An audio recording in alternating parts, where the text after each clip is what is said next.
ओम श्री सरस्वत्यै नमः। नमस्कार। चतुर्दश अधिक चतुश्शततमी कक्षा। हमारा विषय, हमारा ये सूत्र है अव्ययी भाव समास का। अव्यय विभक्ति समीप समृद्धि और 216। आज हमने इसको समाप्त कर लिया है इतने दिन लगा के। अब एक बार सारा पुनर्वलोकन कर लेते हैं ये सोच के। इसमें 16 ऐसे शब्द दिए गए हैं। ये समास कहते हैं कि विभक्ति आदिषु अर्थेषु। तो विभक्ति आदि 16 अर्थ हैं। इन अर्थों में यद अव्ययम वर्तते, जो भी अव्यय इन अर्थों का है उस अव्यय के साथ तत्समर्थेन सुबंतेन सहा समस्यते, वो अव्यय समर्थ सुबंत के साथ समास को प्राप्त होता है और अव्ययी भाव संज्ञा वाला समास हो जाता है। तो ये 16 अर्थ कौन कौन से हैं? तो विभक्ति, जब भी विभक्ति कहा जाएगा तो यहाँ पर कारक हैं, ठीक है। तो कर्म कारक, कर्म इस प्रकार करण कारक, लेकिन यहाँ पर केवल सप्तमी अर्थे यद अव्ययम तद विभक्ति वचनम।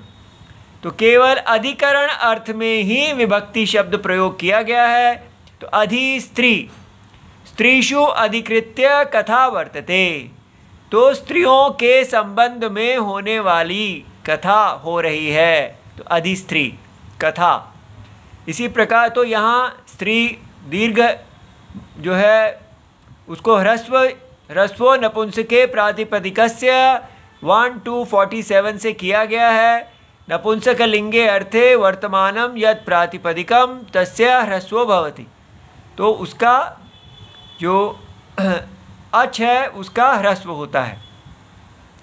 इसी प्रकार अधिगोपम, तो ये बड़ा विचार करने वाला है कि गोपम जो है ये गोपी, गोपी सप्तमी एक वचनम है। इससे ध्यान रखना, गोपी अधिकृत्य वर्तते। तो या इसको गोपी इति भी कह सकते हैं, या स्त्रीषु इति भी कह सकते हैं।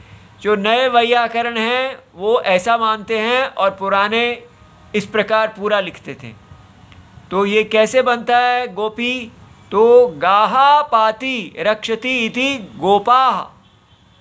तो गोपाह प्रथमा विभक्ति एक वचन है, याद रहे, बहुवचन नहीं है। गौओं को रक्षा करने वाला आकारांत पुल्लिंग, इसका रूप विश्वपा के समान चलता है। तो यह आकारांत पुल्लिंग है, ठीक है, इसके विशेष रूप हैं। अच्छा, इसी प्रकार अधिहरि, अधिनदी, अधिकुमारी। आगे है समीप वचने। तो उपकुंभम, तो कुंभस्य समीपम। उपमणिकम, तो मणिकम का अर्थ भी जलाशय ही है, ठीक है। तो इसलिए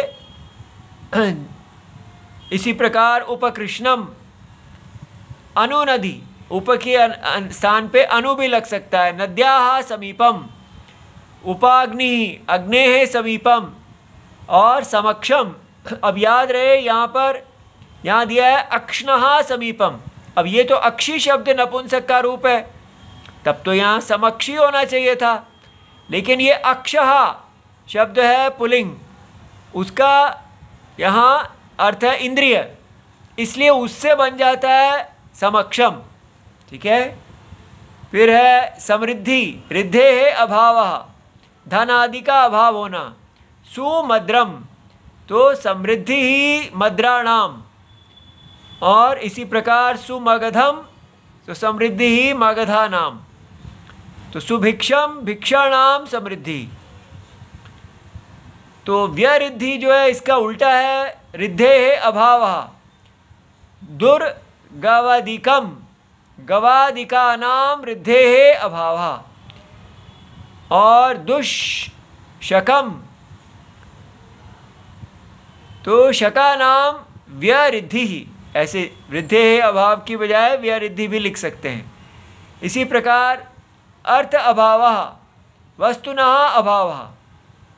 जैसे तो निर्मक्षिकम, अभाव मक्षिकाणाम, निर्मशकम, और निर की बजाय अ भी लग सकता है। अव्याधि, व्याधेः अभावः, अविघ्नं, विघ्नानाम् अभावः।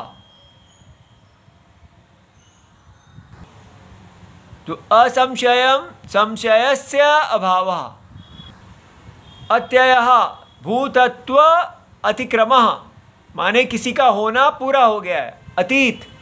तो अतिहिमम, अतीतानि हिमानि, माने सर्दी अब बीत गई है। निर्हिमम, निश्शीतम, अतिशीतम, सब का अर्थ है बीत जाना।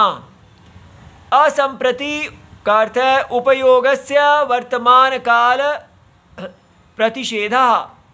तो अति तैस्त्रिकम, तैस्त्रिकम क्या है? आच्छादनम, रजाई इत्यादि। तस्य अयम उपभोग कालः न भवति इत्यर्थः।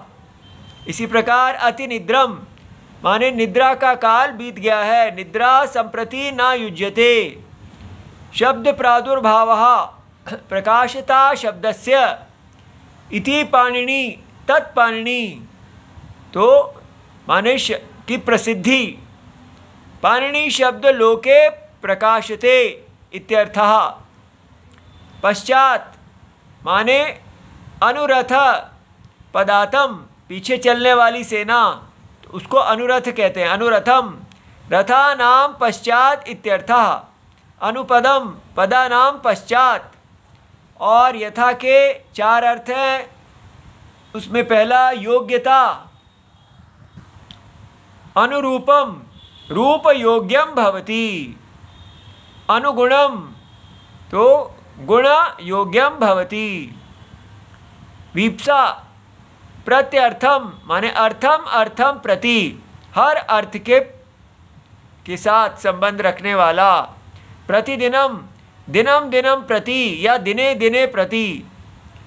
पदार्थ अनतिवृत्ति, यथाशक्ति, शक्तिम अनतिक्रम्य, इसी प्रकार यथामति। सादृश्य, तुल्यता, और यहाँ मुख्य सादृश्यम है। सहरिहि, हरेः सदृशम, माने वास्तव में हरि के रूप के अनुसार है, सारूप्यम जैसे। तो आनुरूप्यम, अनुक्रमः, अनुज्येष्ठम, प्रविशन्तु भवन्तः। तो इसका अर्थ है ज्येष्ठा, ज्येष्ठानुरूप्येण भवन्तः प्रविशन्तु, अर्थात पहले ज्येष्ठ, उसके बाद बाकी आए क्रम से। फिर है यौगपद्यम, एक कालता, एक ही समय पर। सचक्रम धेहि, युगपत चक्रम धेहि इत्यर्थः, अर्थात इस चक्र को एक ही समय पर उठाया जाए। सादृश्यम, तुल्यता। गुणभूते अपि, तो पहला सादृश्य जो था वो मुख्य सादृश्य था, अब यह है गुणभूत, माने सकिखी। सदृशम किख्याः, अर्थात लोमड़ी या वानर के जैसा। तो गुण, गुण है उसमें, ये नहीं कि उसकी पूंछ लगी हुई है। संपत्ति, संपत्ति ही, अनुरूपः आत्म अभावः, आत्मभावः, अर्थात जैसे स ब्रह्म बाभ्रवाणाम, तो बाभ्रवाणाम ब्राह्म के अंदर ब्राह्मणत्वम अपने रूप के अनुसार है। जो शब्द यहाँ कहा गया वो उसके अनुसार। सक्षत्रम, शालंकायानाम, तो शालंकायन जो हैं उनमें क्षत्रियत्व उनके अनुरूप है। फिर है साकल्यम, अशेषता। सतृणम अभ्यहरति अति, अर्थात इतना अधिक खाता है कि अंत में एक तृणम तक भी नहीं छोड़ता, वो भी खा जाता है। अंत इति परिग्रह अपेक्षया समाप्ति ही उच्यते, जैसे सा अग्नि अधीते, माने अग्नि ग्रंथ तक पढ़ता है। इति सर्वम शिवम प्रणाम।